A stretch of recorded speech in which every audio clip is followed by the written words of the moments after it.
YouTube doesn't tell you when my new videos are out unless you click that notification button and you're subscribed, so be sure to do that. And please, click the like button, guys, to keep this channel growing. Thank you. This episode was sponsored by Studio Sweden. They have amazing high-quality headphones that are built for both comfort and fidelity. I actually made the switch from my Sony headphones to their Regent model, an impeccable pair of premium headphones with more than 24 hours of battery life and 20 days of standby life. It's both wireless and wired too, so you can use them literally anywhere. Plus, you can change out the caps to customize your look. Their caps embody the vision of Scandinavian design. Studio is out to revolutionize the way people see headphones, and to be completely honest here, they've converted me. My Regent headphones have relieved my discomfort while recording, so support this channel and Studio Sweden by clicking the link in the description and using the one-word discount code Darkness Prevails for 15% off any purchase. Thanks, Studio. Some believe that aliens are visiting Earth. There's no doubt that aliens may exist somewhere in the universe, and with videos like this one constantly being published, it makes you wonder. You're watching Darkness Prevails, the best channel to share your creepy stories with the world, because this world is a strange one. The universe is so complex and vast that odds are aliens are out there somewhere, but are they advanced enough to visit us, while still realistically even wanting to visit our species? Well, the following stories of allegedly real alien encounters might show us that yes, aliens are on Earth. If you want your story in a future video, I'm looking for stories about Firewatch and Amazon warehouse workers. Send them over at darknessprevails.org/submit. Now, are you ready to be visited by life from another world? A world just as strange. Number 1. Gazebo Experience. Submitted by Venice D. I was always a very outgoing child. I didn't always live in America. For the first 5 years of my life, I lived in the Philippines. I had a grandfather on my mother's side that passed away 2 years before I was born. He was buried in this traditional Chinese cemetery since he was half Chinese, and his siblings wanted him to be buried there. So every year, we would go to that cemetery with my grandma, my uncles, cousins, and parents to celebrate his birthday, or to just randomly show up and put flowers on his grave. It was a time for my family to come together and celebrate his life. My grandma is a really chill person, so when my parents would not be able to show up, she let me roam around the cemetery as much as I want, for however long I wanted. I liked playing with my cousins, pulling pranks on them, playing hide and seek and whatnot, but I also liked playing by myself. Half the time I was there would be spent just wandering off. This was a huge cemetery, and there were iron fences all around it, so even though it was huge, I couldn't run away just like that. I knew every inch of this cemetery down to where certain shrubs were. This is important because of the next part. As I knew every inch of the cemetery, I would notice when something showed up that was out of place. It was Chinese New Year, and everyone in the family came to pay their respects to grandfather. It's not like here in America, where a deceased loved one is mourned forever. In the Philippines, we take that time to celebrate their life. I was around 5 years old at the time, and it was my last year before my family moved to Pennsylvania, so I decided to give it one last walk around. I was walking for maybe 10 minutes and came across a clearing. The sun was golden, and everything around me was illuminated. It was beautiful, and there was tall grass surrounding me. And then I saw the gazebo in the distance. I don't ever remember seeing a gazebo here, and I had a really good memory and layout of the whole cemetery, but for some reason, I'd never seen this gazebo before. Surely I would have seen it being built, as we came here often, but it literally just appeared. Anyway, I was drawn to this gazebo. I remember it being an off-white color, and it looked like a fun place to play in. So I began to walk towards it, and when I got there, I remember just running around it and walking back and forth. This is where the weird things begin. I was standing in the middle of this gazebo when I hear the weirdest noise in the whole world. It was like a guttural engine noise. I have no idea how to describe it beyond that. With that noise came a strange high-pitched sound that hurt my ears. I tried looking around me, and then all of a sudden, the sounds stopped. It was quiet again, and I couldn't hear anything. But I could see the tall grass swaying in the wind, except I couldn't feel the wind or even hear it. And then I see a strange thing peering out from behind the grass. It was small and about the same height as my 5-year-old self. I could hear it making clicking noises. The being, or whatever it was coming just into view. Then suddenly, I was back with my family near my grandfather's grave, and they were packing up things to go home. The sun was fading, and I was just standing there dumbfounded. What in the world happened? I don't remember much after that. I just remember going home and thinking it was a strange dream, but I knew deep down that it wasn't. I know the difference between being asleep and being awake, and I had been very much awake. Growing up, I remember having the incident just randomly pop into my head, but I would always brush it aside as it made me feel uncomfortable. But a few months ago, I finally decided to confront the memory. My grandma lives with my family now here in America, and I decided to ask her about things we used to do back in the Philippines.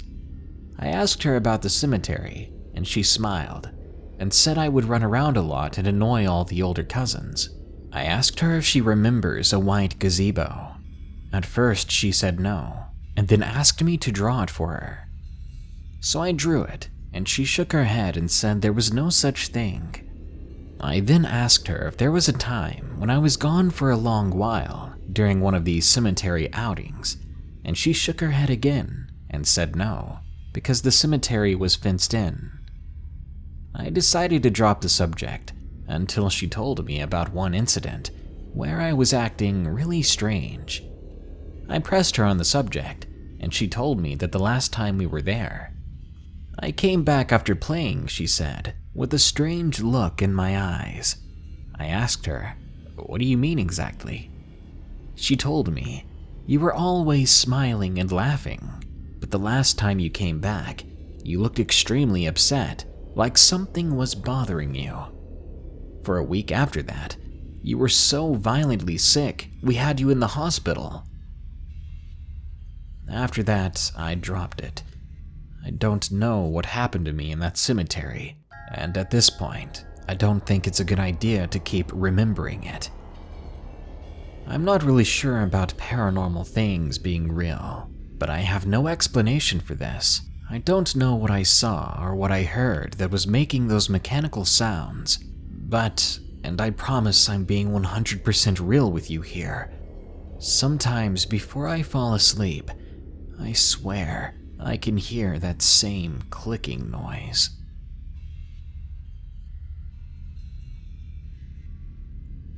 Number 2. Alien or Robot, submitted by Darth Exodus. Me and my best friend Kevin often drive around looking for abandoned places to explore and creep ourselves out in. In rural Tennessee, we ended up finding such a place, an abandoned house. We went inside. The place was absolutely trashed. There were empty bottles everywhere, trash all over the place, torn up furniture, and even a smashed TV. We went upstairs and found mostly empty rooms, save for a bedroom that had an intact bed, and a bunch of evidence that someone had too much of a good time in here, if you catch my drift. Then we decided to look around in the basement, and to our surprise, there were no creepy surprises, no signs of a weirdo having been there. It was around that time that we heard something coming from just outside. I slowly made my way over to the small basement window, and I saw something bizarre standing just outside the house. Believe me, it was the last thing I expected to see. I expected to see some teens hanging out, some suspicious man walking about, or maybe even a nocturnal animal exploring like we were. At least something like that would make use of the trash around us. But this was different. The thing was about 7 feet tall, and its waist was slightly thinner than its hips and upper chest. It seemed to be covered in some kind of metal. The feet were very reptile-like. It had thin but very strong-looking still arms. I counted 6 fingers on each of its hands. The way it looked, it was like some sort of hybrid between machine and organism. And my very first thought was this was some sort of weird taxidermy art. But then I saw that it was breathing. I heard Kevin behind me. He gasped even louder than I had. I can't say I blame him. This was the most bizarre thing we'd ever seen, and I think both of us were questioning our sanity. When the creature jerked its head towards us, my heart pounded so hard it was painful. But luckily, the thing didn't see us, apparently. The thing was just looking around the outside of the house, but then it disappeared out of sight, and soon we heard metallic clinking on the floor above us. It had entered the house. I began to panic, and I thought of an idea that might save us. There was an old screwdriver on the ground in the basement. I grabbed a hold of it, opened the window, and threw it at a bunch of trash that was on the lawn. It made plenty of noise. Then we heard the sound of those footsteps coming more rapidly, going back outside. But we didn't move from the basement just yet, because the thing had stopped outside, looking around the area the noise had come from. We must have waited in that basement for another half hour before the thing had disappeared into the woods. Only then did we feel brave enough to run out of the house at full speed. As we drove away down the road, I swear we saw strange lights in the sky, and I thought at any moment a light would appear right above us, and we might never be seen again. I don't know what we saw that night. Maybe it was just a man in a suit, looking to scare kids away from the property, Scooby-Doo style. Maybe the house had a gas leak or fungus that caused us to hallucinate. It's just extremely hard to believe what we saw that night could possibly be real. Number 3. They Come at Night. Submitted by Geodis. I did not believe in the paranormal. Did not believe in ghosts, angels, demons, or hauntings. I truly believe anything can be explained away by science, or even tricks of the mind. Unfortunately, what I experienced here is something that I cannot explain. To me, it was as real as it could get, and more terrifying than you can imagine. Now, I've been sleepwalking since I was a child. I've also fallen victim to lucid dreaming. I go to sleep and often wake up in random parts of my home. Every time I wake up, I see things watching me. The typical alien gray-looking things. Not some 3D rendering, not CGI, but skin and flesh creatures peering out at me. I can see the texture of their skin, the moisture on the surface. I can see them blinking their eyes. I can see spasms in their thin muscles as they walk. I cannot say that they are aliens, because I don't want to jump ahead to conclusions, but I do know that they're real. Unlike thousands of so-called abductees, they didn't take me aboard any ship. They don't even talk to me or probe me or anything like that. They don't share secrets with me. All they do when I wake up is stare at me from a distance. I can't communicate with them because even though I'm awake, When I see them, I cannot move. I cannot speak. They just watch me for a few minutes, walking amongst each other. I know what you may be thinking. I'm just imagining things, right? Wrong. I've been home alone with my younger brother. He's never had one of my experiences. But one night, everything changed. While my parents were gone, he and I fell asleep on the couch in the living room while watching a movie. I woke up to my brother calling my name, not screaming, but calmly calling out for me. I woke up and turned to him. He was staring at something across the room, and I could see a look of terror in his face. Without turning, I knew what he was looking at. Then I did turn, and I saw two of those same beings looking at us, just blankly staring. My brother and I were actually able to speak and move, but we stayed still and were too afraid to actually say anything to them. But my brother did start crying, and he began to ask me, what did they want? I said I don't know. I said we'll be okay, that they'll leave soon. After another hour, they finally left.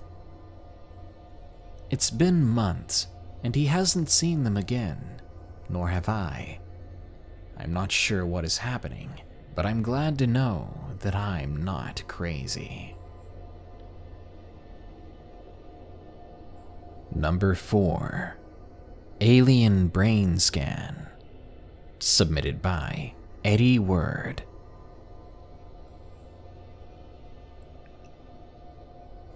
I was 13 years old at the time, living in almost the middle of nowhere. My house was relatively the only building on this street, with many fields all around us. Now to the story. It was late one night, and I was heading off to bed.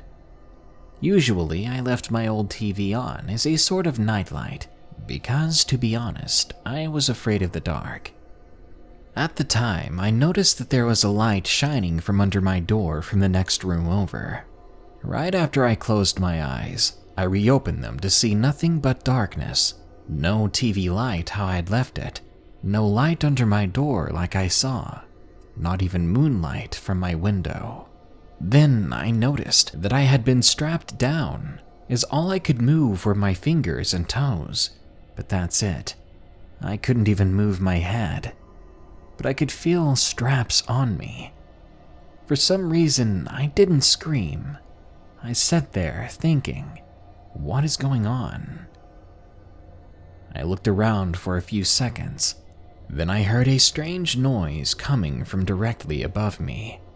The only way I can describe the noise is like the noise you'd hear from a steaming boat engine, mixed with the sound you'd expect from swinging a thin stick through the air quickly. This went on for about an hour, though it was probably only a few minutes. Then I heard a knock that seemed like it was coming from my door, but like I said, there was no light from the door. But after the second knock, all of the light quickly came back at once, and I was left in my bed with all the blankets on the floor, and the straps were gone. Yet when I looked at my skin, I found rectangular marks where something had been pressed hard into my skin. If you have any idea what I experienced, please let me know. And number 5, The Creeped Out Kid, submitted by Eric. When I was younger, around 6 years old, I was just like any other normal kid. I played outside every day, rode my bike as much as I could with friends in the neighborhood. I never really got into anything scary, or even gave it that much thought, until I was caught in the middle of something that defied understanding and explanation. I lived in South Carolina, in Orangeburg, which is in a much older part of the state. There are historical buildings, large Victorian-style homes, and historical colonial sites abound in that region. The house I lived in was an older home built in the 1970s that had a fairly unique style. It had a full concrete porch that was built into the house, so that the roof of the house actually covered the open porch as well as the rest of it. If you came in through the garage on the left side of the house, if you were facing it, you would walk into the small kitchen. Then you would walk into the living room, which had a back door into the yard. Our hallway was off of the living room, and it was T-shaped, having bedrooms on both sides of the top of the T. My parents' bedroom was off the left of the side of the T, along with a guest room. On the right side was my sister's room, and my room was adjacent to that. The layout will become important later. My room did have a large window that went from the floor to the ceiling on the wall that overlooked the front yard. This large window would become the source of a lot of paranormal experiences. This all began when the movie E.T. came out on VHS. My dad had picked it up for me and my sister from school, and we were going home. He said he picked up this new movie, and we were going to get pizza and watch it together on my dad's large-screen projector television. I was a kid that was afraid of anything creepy at the time, so I naturally asked my father, "Is it a scary movie?" It was my go-to question for new movies we were going to watch, because I was not going to sit through a terrifying movie. My dad, being a prankster, told me yeah, it was horrifying, and that it was the scariest movie he had ever heard of. So I, naturally, didn't want to watch it.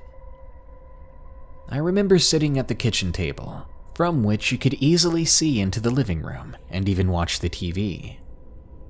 I would sneak peeks at the movie. Certain scenes stuck out to me, such as the E.T. creature in the cornfield jump scare that caused my gaze to go away from the TV for a while, or to make my arms hide my head. But as the movie went on, I had this stigma of being nervous and scared, so now anytime I saw that creepy long-necked alien, I was horrified. The next big scene that absolutely scared me was when E.T. was sick and he was all white and reached up to the camera for help. The creepy white E.T. definitely stuck into my head for a while, so I was introduced to the most terrifying alien monster the world had ever seen in E.T. As times go by in that house, things begin to happen that were unexplainable. Cupboards would open randomly. The fridge would open by itself. Any visitors that we got at the house always felt uncomfortable. Often my parents would send me to my room to get something or to put something away, so I would run as fast as possible to get down the hallway. Then I would kick on the light so that I could have light as soon as possible. The entire time I'd run down the hallway, I had this feeling of being chased. I would turn around and swear I saw the shadow of something disappear, and there was this evil feeling throughout the hallway. Other times, I'd be sleeping in my bedroom. We had bunk beds, by the way, and I'd be facing the large window in my room. Through this window of terror, I would see shapes of things running across the yard. I even saw what appeared to be large white E.T. with glowing red eyes and sharp fangs staring at me through the window. I've seen this image so many times that my parents were used to it. They, though, did not believe any of this, as I was just a child with an overactive and scared imagination, even though they all had their own experiences in the house. Because of the strange window to apparently another world and the other things that scared me, I usually moved my bed several times so that I would not have to face the window or the open doorway. I often had friends over as well, and I would never mention any of these things to them that I've seen, because I didn't want them to think that I was scared of my own house. On one such night when friends were over, we were staying in my room and had broken apart the bunk beds to make two separate beds near each other. They were facing the hallway door from my room, and the door was closed. I was just about to go to sleep when I saw some light slowly creeping into the room from the hallway, like the door was slowly being opened.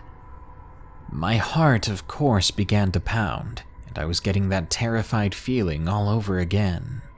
I looked into the hallway from the room, and I saw a whitish gray hand holding the door as it was being pushed open.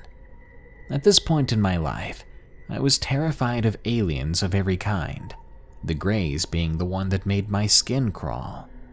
So the white hand moved aside, and in walks two alien grays. They were wearing this black skin-tight garment of some kind, and they walked into the room between the beds. My eyes were the only things peeking above the blanket. My friends were asleep in the other bed and on the floor to my right. I was on the bed to the left. The grays looked around and at us and at me, then turned around and left. The second they left, my friend on the right of me freaked out and asked me if I had seen it too. I told him it looked like aliens. I was apparently smiling, as I was glad that someone else had seen them. His brother woke up also and spoke up, saying that can't be real. I felt so validated at that point. It was comforting. I feel I owe a little backstory about the aliens as well. My mother was a hardcore alien UFO conspiracy nut. She had her own experience in that house with these alien grays and a UFO allegedly landing in our backyard, so I did not know how to take that as truth or not, considering I thought I was dealing with demons. However, when I did see the ET thing out of my window, it was always lit by some giant bright light from the back, something I felt that the entire neighborhood should have seen. I'm also reminded of the movie Dark Skies, where everything going on in the house seemed and felt paranormal, but it was aliens in the end. After all those experiences, we had a pretty solid basis of a steady haunt going on in our house, and for some reason, I was in the middle of it. A few months later, I was asleep in my room on the bottom bunk. My mother was a nurse working second shift, which would end very late at night around midnight. She would park in the garage and walk through the kitchen, down the hall, and go to the left to her room. Keep in mind, she has to walk through the living room to get to the hallway. After she was in her pajamas and ready to settle down for the night, she had an odd feeling to check on her kids. As I now have kids of my own, I know that feeling. So she went down the hallway to my sister's room. She saw her asleep and fine. Then she went into my room and looked around, but could not find me. She called my name and started to panic, walking through the house. I wasn't in any other part of the house. Feeling frantic, she checked my sister's room again, then the guest room, her room even, and then went further through the house. She found me sleeping on the couch, tucked into a well-made bed. I had a sheet under me and one on top, and I had a pillow under my head, and a large and very heavy wool blanket covering me up, tucked into both sides. I looked extremely cozy, apparently. My mother was thoroughly confused as she had just walked into the living room from coming home, and I was not on the couch before, so she decided to wake me up and ask me how I got there so fast. She shook me awake and asked. My reply still creeps her out to this day. I had said, "That nice man picked me up and put me here." Instantly, she was scared and ran throughout the house trying to see if anyone else was there, but there wasn't, just my dad snoring in their bedroom. Now, from what I remember, I was asleep in bed, and I was on the bottom bunk and on my back when, all of a sudden, I woke up. I do not know how, but I was just awake. I wasn't tired at all, and I wasn't scared this time. Then I saw a man lean over the bed and look at me. I remember his face so well, even 30 years later. He reminded me of Jesus, like what the artist's impressions of Jesus look like. He was wearing robes and everything. He looked down at me and said, "We're going to put you somewhere that's safe." I remember being lifted up, but I was still lying down completely. I remember being carried out of my room. It was as if I was floating down the hallway. I saw the top of the bathroom go by, and I was then put down on the couch and tucked in, and the bed made real quickly. I fell back to sleep, only to be woken up by my mother, who was asking how I'd got there. I'm guessing that finally got to my parents, as they had a priest come to the house and bless it and remove any evil in it. I think things finally calmed down a bit after that. However, I still felt wary of that house. When we moved away finally when I was 13, it was a freeing experience, and I felt a lot better afterwards. A while after that, we ended up asking the new homeowners later if they had experienced anything in the house, and so far they haven't. So I suppose whatever it was had finally moved on. I don't know if it was aliens or demons or whatever, but I do know that this was far from normal and not of this world.